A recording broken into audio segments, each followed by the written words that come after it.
Ukrainian actor Volodymyr Zelensky has achieved fame portraying a president in this TV show, which is broadcast on a channel owned by a man backing his real-life presidential campaign. Billionaire Igor Kolomoysky has provided security, lawyers and vehicles for Zelensky. His bodyguard accompanied Zelensky on the campaign trail. The car Zelensky uses belongs to a company owned by one of Kolomoysky's companies. Доля вже так розпорядилася, що звела мене в другому турі, і я не соромлюся це казати, звела мене з маріонеткою Коломойського. Let's discuss the Ukrainian-Russian conflict timeline and what is behind this bloody disaster. How good Ukrainian people were cheated out of their peace, prosperity, good neighborhood, and in many cases, their homes, property, and lives. What a disaster this is. What a shame. All, of course, has roots in the collapse of Soviet Union and how the state had collapsed. In 1991, all ex-Soviet republics were cheated by its leadership and came crashing into abyss and chaos. I'm not going to describe events of this disastrous time. All of it is readily available on the open sources. As the matter of fact, all information is out there, and the truth is a matter that can be reconstructed under thoughtful study and careful consideration of facts, interests, and logic. One important to our study factor needs to be discussed here is the birth of oligarchs in post-Soviet territories. One of these is Igor Kolomoysky, who is now under arrest in Zelenskiy, Ukraine. There were many such individuals who became extremely rich and influential in a matter of few years, which is a factor to consider because from psychological point we must understand the built-up momentum and unchecked ambitions of this people. Kolomoysky was a regular Jewish kid in Soviet intelligentsia family born in Dnepropetrovsk, a heavily industrialized center in eastern Ukrainian SSR. He is an educated man with great work ethic and attention to detail with chess, forged logic skills. After the collapse, he made his fist money by trading various goods with Moscow with other connected individuals. They got into trading raw materials and made extreme amounts of money organizing their own banks, media companies, and other. The influence and wealth made him feel unstoppable, and he and other like him developed political ambitions because wealth and power are synonyms in this part of the world. With that comes boundless and limitless corruption. Countless scandals were brewing around him and are there to this day. I am saying all this because it is important to note that Kolomoysky is alleged to sponsor Maidan coup. He is sponsor of neo-Nazi groups and paramilitary organizations such as Azov, Aider, and others to use them as leverage to influence power. He is also an alleged man behind Zelensky who brought him to power through manipulating Ukrainian public. Problem is his creations are now out of his control and Pandora's box was open to haunt its creator. American neocon globalist mafia is also a force that he cannot deal with, and it took over his marionette creations and now a grown into monster of epic proportions. Who and how pulled the trigger in Donbass in 2014? In an interview with Russia's Zavtra newspaper, Igor Strelkov, a former commander of pro-Moscow separatists in eastern Ukraine, claimed personal responsibility for starting the conflict in which 4,300 people have been killed since April. Strelkov admitted that his actions escalated the conflict and that he had expected more overt Russian support initially. He also mentioned the involvement of Russian vacationers in the conflict, especially in the assault on Mariupol.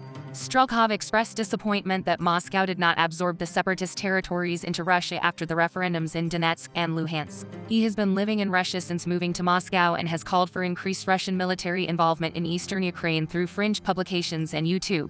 The UN reported over 4,300 deaths in eastern Ukraine by mid-November 2014, with casualties continuing even after a ceasefire was established. In 2014, Igor Gurkin, the former commander of pro-Russian separatist forces in eastern Ukraine, obtained weapons and equipment with various means, primarily during the early stages of the conflict in eastern Ukraine. Some of the sources of weapons and equipment for separatist forces during that time included capture and seizure from Ukrainian forces, smuggling, black market.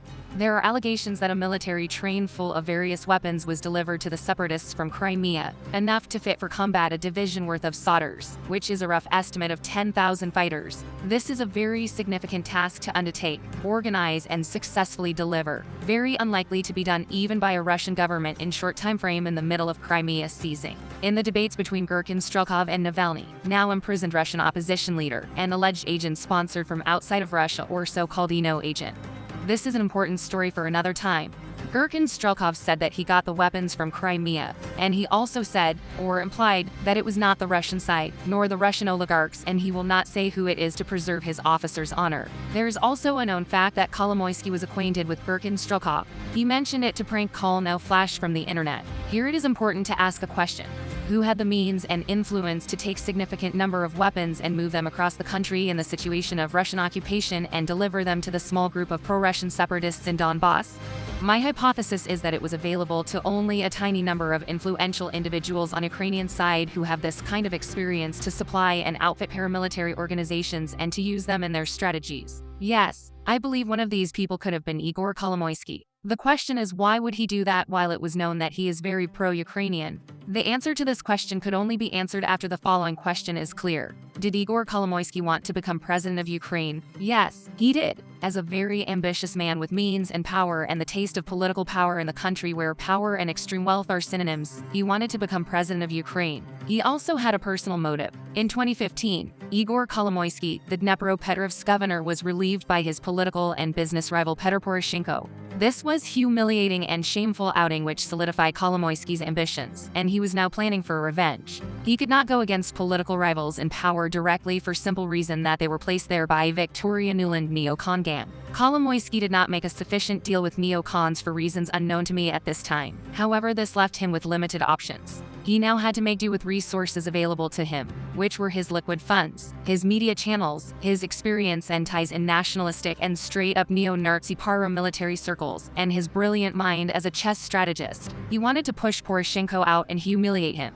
He understood that Poroshenko is more attractive to Ukrainian electorate simply because he was Ukrainian and Orthodox Christian, and other points of biography are like average person and are perceived as soulless oligarchs, therefore a different approach is needed. Zelensky was a very good candidate for many reasons and was selected by Kolomoysky to be moved in the position of presidency and later either replaced by him or be controlled from the shadows. Zelensky was young, very charismatic, popular, snappy, smart, handsome comedian who would neutralize any allegations of neo-Nazi ties. Brilliant decision to cast Zelensky in a sitcom social comedy as a teacher turned president of Ukraine and spun as a very popular show in 1+1 network, which was of course an asset of Igor Kolomoysky, ripped throat during the election. Slow going but nevertheless bloody conflict in Donbass. Worsening economy, mass immigration, increasing beyond any belief corruption, inflation, and deteriorating relationship with neighboring Russia brought Poroshenko ratings to the all-time low levels, and the young charismatic Zelensky running on the platform of peace seemed very attractive to the Ukrainian public and resulted in the hands-down victory in the 2019 election. This was the plan, and most of it went well for Kolomoysky. Most, but not all. He underestimated the neocon influence on young Zelensky and the power of ambitions now sparkling in Zelensky's mind. Now he has the stage, and he wants to be most popular comedian actor in the world, and any caution or fear is wiped from his mind with steady supply of white powder to the Bankivaya Street office of president. Kolomoysky's plan was derailed, and he had to run from Kiev to Switzerland until his recent return to Kiev, which led to his arrest. Knowing the above, let's summarize events in Ukraine in 2014. The events in Ukraine in 2014 were marked by significant political, social, and geopolitical developments. Here are 10 key points summarizing the major events of that year. 1. Euromaidan protests, effectively a coup-changing political regime initiated and sponsored by Obama administration, inclusive of now President Joe Biden. U.S. State Department Representative Victoria Nuland. Remark, a lot of the same people are now in charge of U.S. foreign policy. 2. Yanukovych flees. 3. Interim government formed by Nuland's boy Yatsi or Prime Minister Arseniy Yatsenyuk. 4. Crimea annexation. In March, Russia annexed Crimea, following a referendum. Remarks, operation was clearly planned and executed by Russian government, resulting in a no shots fired, zero casualties annexation, which triggered Western sanctions. 5. Eastern Ukraine conflict. Pro-Russian separatist movements emerged in eastern Ukrainian regions, primarily Donetsk and Luhansk. Armed clashes between Ukrainian government forces and separatists escalated into a protracted conflict. Russia was accused of providing support to the separatist groups, which Moscow denied. Strelkov also denied Russian government backing. Remarks, there is an obvious difference between the level of planning and preparation and support in Donbass events and Crimea annexation. The level of execution which allowed Russia to move into Crimea without a bloodshed and achieve strategically critical objective of Black Sea Fleet Base Sevastopol, which is existential to Russia in many ways. Yes, the base was in a long-term lease with Ukraine, however new government which was clearly pro-Western could have used it as leverage and was unacceptable to the Kremlin. This point is up for debate, but it is important to note, Donbass incursion was undertaken by a group of poorly trained and poorly armed men in the couple of thousand who came to the region on droves over several months. Very stark contrast to be noted. 6. Presidential elections. Petro Poroshenko, who campaigned on a platform of ending the conflict in eastern Ukraine and pursuing closer ties with the EU. 7. MH17 tragedy. In July, Malaysia Airlines flight MH17 was shot down over eastern Ukraine, killing all 298 people on board. Western governments accused Russian-backed separatists of being responsible for the downing of the plane. Remarks: there is a theory of how this event took place. New video will be produced to explain this theory. 8. Ceasefire and Minsk agreements. Remarks: these agreements were signed by Kiev and Donbas republics and Moscow. Most importantly, guaranteed by France and Germany. This agreement, we now know, were meant to buy time to militarize Ukraine and were never meant to be honored. This means that war was inevitable, and dishonest leaders of the West pushed for this conflict knowing that this means war. 9. Severe economic challenges in Ukraine caused by severing merged at the hip Russian-Ukrainian economies.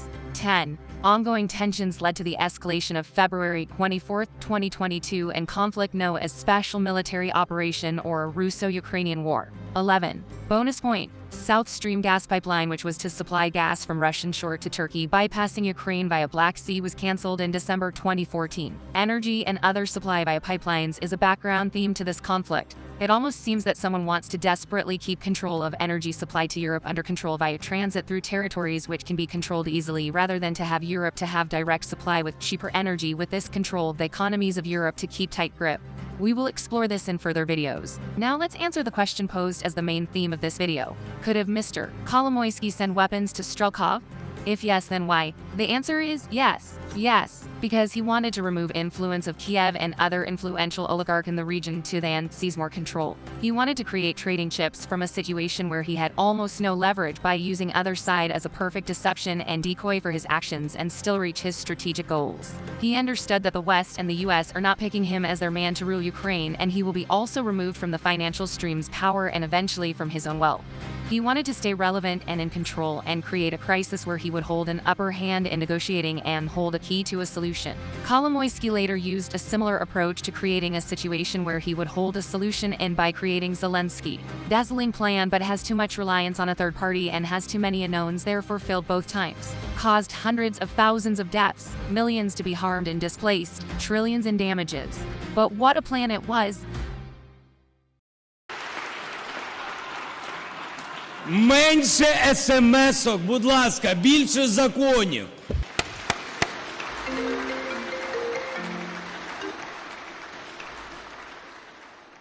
National minority language. We create this opportunity. We already do that. Вийдіть отсюда. Вийди отсюда, розбійник. Плохо чуєш мене?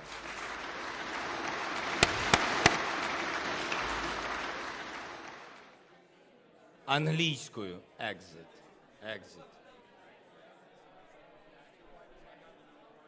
Та йди вже, Господі, ти. Чуєте чи ні? Ідіть, ідіть.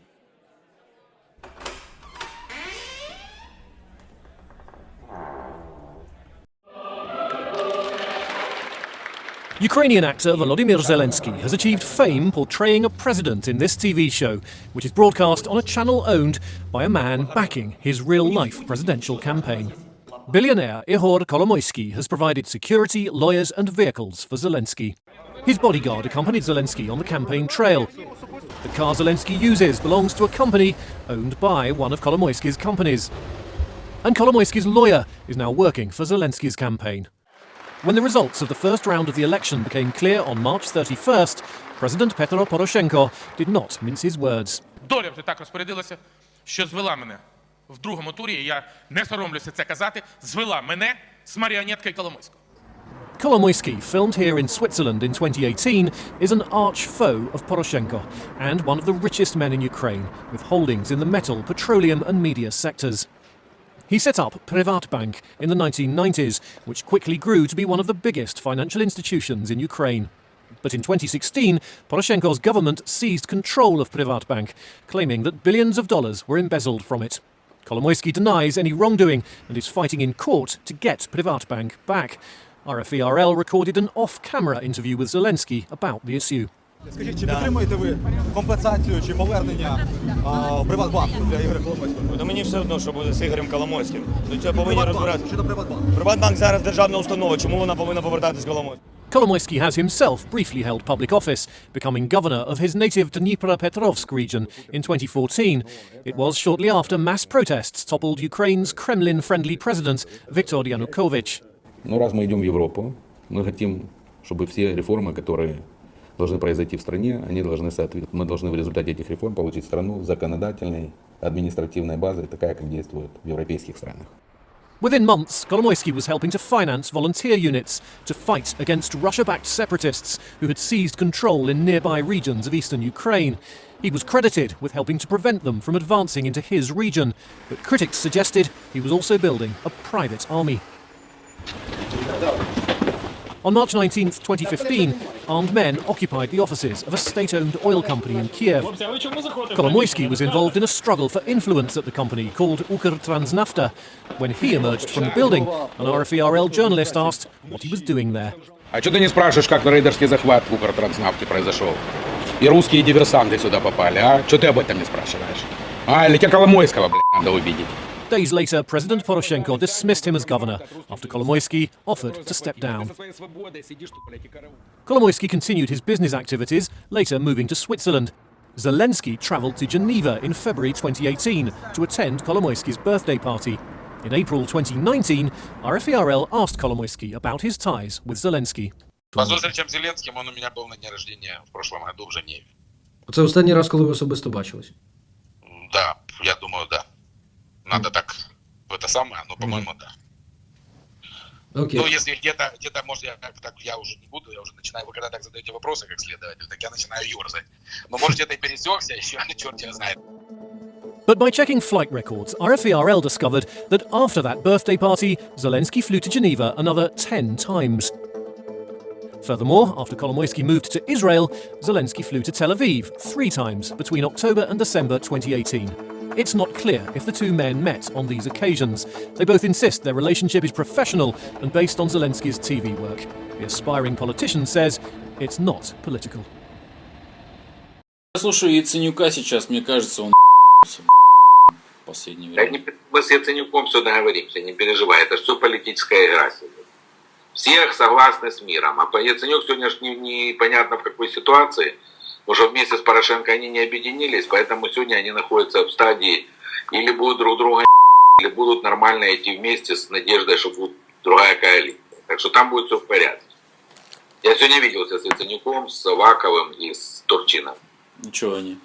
Нормально, ну все понимают, что эту войну должен быть мир. Ну а что они про НАТО заявляют тогда? Да ну слушай, кто в НАТО кого ждет? Ну, вы не обращайте внимания на политические возгласы эти все. Какое НАТО? Пригласи, я же тебе говорю, пригласи их сюда. Пригласи их пообщаться со мной. Либо с кем-то еще. Ну куда? Они же не могут в Москву поехать. Ты будешь в Донецке, так это самое. Или ты имеешь по скайпу? Ну, либо по скайпу хотя бы. Ну хорошо, ну поговоришь ты с ними. Я тебе передаю то, что мы, в общем-то, обсуждаем и с Порошенко, и с этими самыми. Ну, чтобы они поняли, это мы друг друга понимаем с тобой, да? Да, они все и так понимают, поверь мне. Но кто-то может разговаривать, а кто-то пока ввиду политических идей. Я, например, не иду в списке, понимаешь? Ну, тебе это не надо. Ну, понял. Давай, есть у тебя что? Есть у нас что? Виски есть? Сейчас. Ты перешел на крепкие напитки? Тебе показать? Не, я вижу, что водочка у тебя налита. Столичная. Ну. Что вообще в Москве, как обстановка? Тепло. Ну, я как бы редко бываю там, но... Я тебе скажу, что за 23 года мы что не сделали, так кавказцев не пустили. И то уже, слава богу. А Беларусь? Че? Ну, в Беларуси там батька, он же никого вообще не пускает. Ну, вот они не знают проблем, поэтому все рабочие места. Ну, конечно. Все... Кстати, недавно мастер-класс. О, давай. Давай. Твое здоровье. За встречу. За встречу.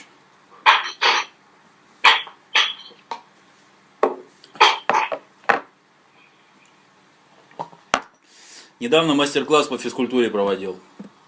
Да, я знаю, везде, во всем ютубе. Ну, Я хоть водочку-то и пью, но за физкультурой это хорошее дело. Народ надо пропагандировать к здоровому образу жизни. А водочка это здоровый напиток. Водочка самый здоровый напиток. 100%. Вчера мы водочку тоже пили. А, с кем? Ну, мы тут сидели в офисе поужинали.